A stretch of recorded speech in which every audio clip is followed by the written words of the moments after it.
கிறிஸ்துவுக்குள் மிகவும் அன்பான தேவ ஜனமே, ஆண்டவராகிய இயேசு கிறிஸ்துவின் இன்ப இனிய நாமத்தில் இயேசுவே என்னோடு பேசுவேன்ங்கிற இந்த தின தியான நிகழ்ச்சிக்கு உங்கள் ஒவ்வொருவரையும் உங்கள் வீடுகளில் வந்து உங்களை சந்திப்பதில் என் ஆண்டவருக்குள் நான் மிகவும் சந்தோஷமா இருக்கிறேன்.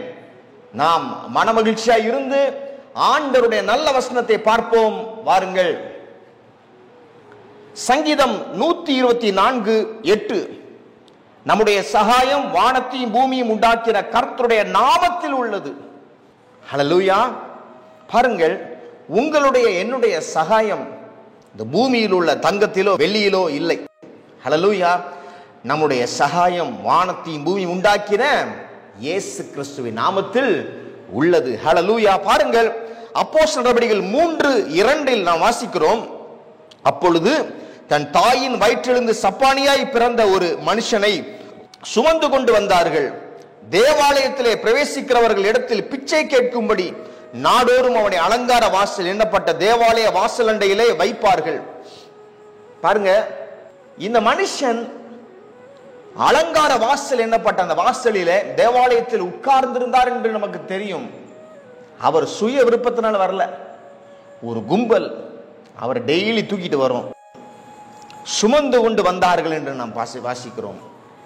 டெய்லி தினந்தோறும் அந்த வாசல் இருந்து வைப்பாங்க.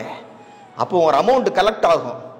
அந்த அமௌண்ட்டை எல்லாம் ஷேர் பண்ணிட்டு போயிடுவாங்க. ஹல்லேலூயா. இன்னைக்கும் சிறு பிள்ளைங்களை பிச்சை எடுக்கிறதுக்காக ஒரு கும்பல் அனுப்பிவிடும். அந்த சின்ன பிள்ளைங்கன்னா நம்ம எல்லாம் ஐயோ சின்ன பிள்ளை பாவம் அப்படின்னு போடுவோம். அப்போ அந்த அமௌண்ட்லாம் கொண்டு போய் அந்த பாஸ்ட்டை போய் கொடுக்கும். அந்த பாஸ் நல்லா சாப்பாடு போட்டு படுக்க வச்சிருவார் அந்த சின்ன பிள்ளைங்களை.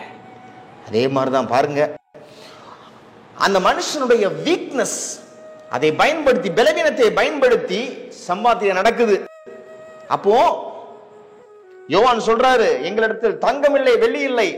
அப்போஸ்தலர் நடவடிக்கைகள் 3:6-8 வாசிக்கிறேன். அப்பொழுது பேதுரு, வெள்ளியும் பொன்னும் என்னிடத்தில் இல்லை, என்னிடத்தில் உள்ளதை உனக்கு தருகிறேன். நசரேயனாகிய இயேசு கிறிஸ்து நாமத்தினாலே நீ எழுந்து நட என்று சொல்லி வலது கையினால் அவனை பிடித்து தூக்கினான். உடனே அவனுடைய கால்களும் கரடுகளும் பலன் கொண்டது. அவன் குதித்தெழுந்து நின்று நடந்தான். நடந்து குதித்து தேவனை துதித்துக் கொண்டு அவர்களுடனே கூட தேவாலயத்திற்குள் பிரவேசித்தான். பேதுரு சொல்றாரு, தங்கமும் வெள்ளியும் என்னிடத்தில் இல்ல. ஏன் இல்ல? நான் கொடுத்தா உன்ன ஒரு கும்பல் தூக்கி வச்சிருக்கிறாங்களே, அவங்களுக்கு பயன்படும், உனக்கு பயன்படாது தம்பி அப்படி சொல்றாரு. ஹல்லேலூயா. உங்களுக்கு உங்கள் ரட்சிப்பு தங்கத்தினால் வெள்ளியினால் வருவது ஆண்டவர் சித்தம் அல்ல. தங்கம் வெள்ளியை உங்களுக்கு ஆண்டவர் கொடுப்பார்.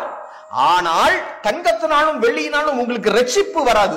உங்களுக்கு எதனால் ரட்சிப்பு வரும்? அப்புறம் உங்களுக்கு ரட்சிப்பு வானத்தையும் பூமியும் உண்டாக்கின தேவனுடைய நாமத்தில் வரும். ஆண்டவருடைய நாமத்தில் உங்களுக்கு ரட்சிப்பு உண்டாகும் பொழுது அது தேவனுடைய சித்தத்தின்படி இருக்கும். அது உங்களை தூக்கி கொண்டு ஒரு கும்பல் வச்சிருக்காங்களே, இந்த மனுஷனை தூக்கி கொண்டு ஒரு கும்பல் வச்சிருக்காங்களே, அவங்களுக்கு அது எதிர்மறையா இருக்கும். ஏன்னா அந்த மனுஷன் நல்லா ஆயிட்டாருன்னா அப்புறம் பிச்சை எடுக்க யூஸ் பண்ண முடியாது. பாருங்க, அப்ப இயேசுவின் நாமம் ஒரு மனுஷனுக்கு ரட்சிப்பு எப்படி கொடுக்கும்? அவனுக்கு நன்மையாய் கொடுக்கும், திருடங்களுக்கு பெனிஃபிட்டா கொடுக்காது. ஹல்லேலூயா. ஹல்லேலூயா. பாருங்க, திருடங்க பெனிஃபிட் ஆக மாட்டாங்க. உங்களை ஆண்டவர் ஆசீர்வதிக்கும் பொழுது அது அவர் சித்தத்தின்படி இருக்கும். அவருடைய சித்தத்தின்படி அவர் கொடுக்கும் பொழுது அது உங்களுக்கு பிரயோஜனமாய் இருக்கும். உங்களை தூக்கி கொண்டு ஒரு திருட்டு கும்பல் வச்சிருந்தாலும் அவங்களுக்கு பிரயோஜனமா அது இருக்காது. ஹல்லேலூயா. ஹல்லேலூயா. பாருங்க, அவன் குதித்தெழுந்து நடந்து போனான். ஆண்டவர் பலப்படுத்தினார். பாருங்கள். ஹல்லேலூயா. 1 சாமுவேல் 17:45 பாருங்கள். அதற்கு தாவீது பெலிஸ்தனை நோக்கி, நீ பட்டயத்தோடும் ஈட்டியோடும் கேடகத்தோடும் என்னிடத்தில் வருகிறாய், நானோ நீ நீதித்த இஸ்ரவேலருடைய ராணுவங்களின் தேவனாகிய சேனைகளுடைய கர்த்தரின் நாமத்திலே உன்னிடத்தில் வருகிறேன் சொல்றாரு.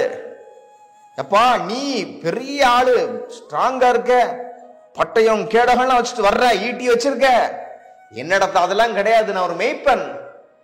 எனக்கு தெரிந்தது சங்கீதங்களை பாடுவது, எனக்கு தெரிந்தது ராணுவங்களின் தேவனாகிய சேனைகளின் கர்த்தர் அவருடைய நாமம், இயேசுவின் நாமம் தான் எனக்கு தெரியும். ஹல்லேலூயா. அந்த நாமத்துல போங்க. யார் உங்களுக்கு எதிர ஈட்டி, பில்லி, ஏவல், ஹல்லேலூயா, சங்காரம் இதெல்லாம் வச்சுட்டு வந்தாலும் ஆண்டவர் அதை சங்கரித்து போடுவார். ஹல்லேலூயா, ஹல்லேலூயா. ஆமா, பாருங்க, ஆண்டவர் நல்ல தேவனா இருக்கிறார். அவர் பெரிய தேவனா இருக்கிறார். நீங்களே துள்ளி குதிச்சு போவீங்க. எங்க போவீங்க?